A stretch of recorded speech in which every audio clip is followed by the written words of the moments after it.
On Friday, the Hollywood Ripper is going to go into court to start facing the music on a 1993 murder. He's already in prison for murders, plural, but there might be even more murders out there. That's why I bring in Katherine Ramsland, because she knows minds like this like no one else.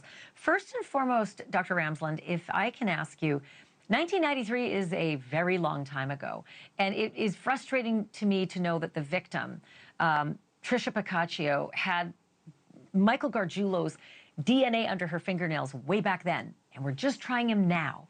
And multiple people may have died and been murdered by him since then, definitely two. Well, it wasn't until 2003 that they discovered the DNA matched him. And she knew him. He had been in her house. She had been in a car with him the day before. So the prosecutor thought that could be a transfer DNA, and he wanted more evidence, something that corroborated that Gargiulo was in fact a good suspect. And I think he just didn't think the case was strong enough in 2003. Is it strong enough now by what you've seen? It's strong enough now because they have a lot of DNA in the attempted murder, as well as, I believe, DNA with Maria Bruno. Also, the behavioral analysis, the consistency of killing young women in their homes, and he lived near all of them in a way that he could see their homes, be in their homes, watch them, and be very calculated about it. So some of the things that he said to the police, according to law enforcement, when he was arrested, he said, "Which agency are you with?" which might connote that there could be multiple different agencies coming after him for crimes in different jurisdictions. He also said, just because 10 women were killed and his DNA was present, it didn't mean that he did all the killings. That would suggest by the math that there might be 7 other unknown victims of his out there. Am I reading too much into those statements, or does this all fit with his MO, in your opinion? Well, it does fit with his MO. He studied forensic science. He prided himself in knowing how to get away with murder. And he would tell that to people, that he would use booties. One of the booties was left behind at one scene, which is partly what got him, because the other booty was found in his house. He would use ways to cover up evidence.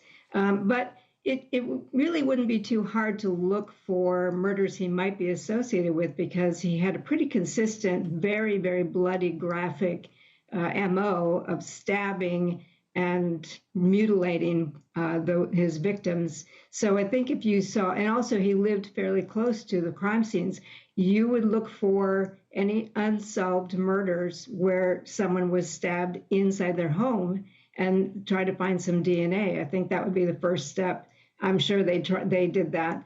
And then any unsolved stabbings anywhere in the vicinity of his home, I think that's what you would look for. I don't think he wasn't traveling a lot and doing, murders just randomly all over the place.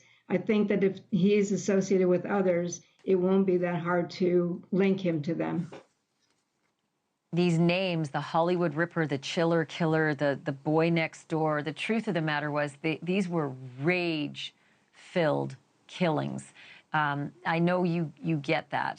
Most of us don't, but give me your take.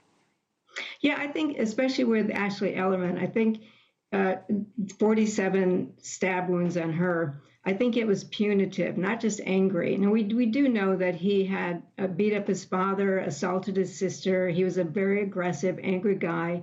He was a boxer. He wanted people to know he was very dominant. This was his way of attacking, of showing women that he was dominant. But I think with that one in particular, it was punitive because she had not really chosen him. She seemed to have flirted with him and then kind of discarded him. And I think he wanted to punish her for that. Well, we will see what happens. This is a long time coming, a 1993 murder. As always, Dr. Katherine Ramsland, I'm so thankful that you read the details that you do so I don't have to. Thanks for coming on. Thanks for watching. Go to joinnn.com to find NewsNation on your screen. And don't forget to click the red subscribe button below to get more of NewsNation's fact-driven, unbiased coverage.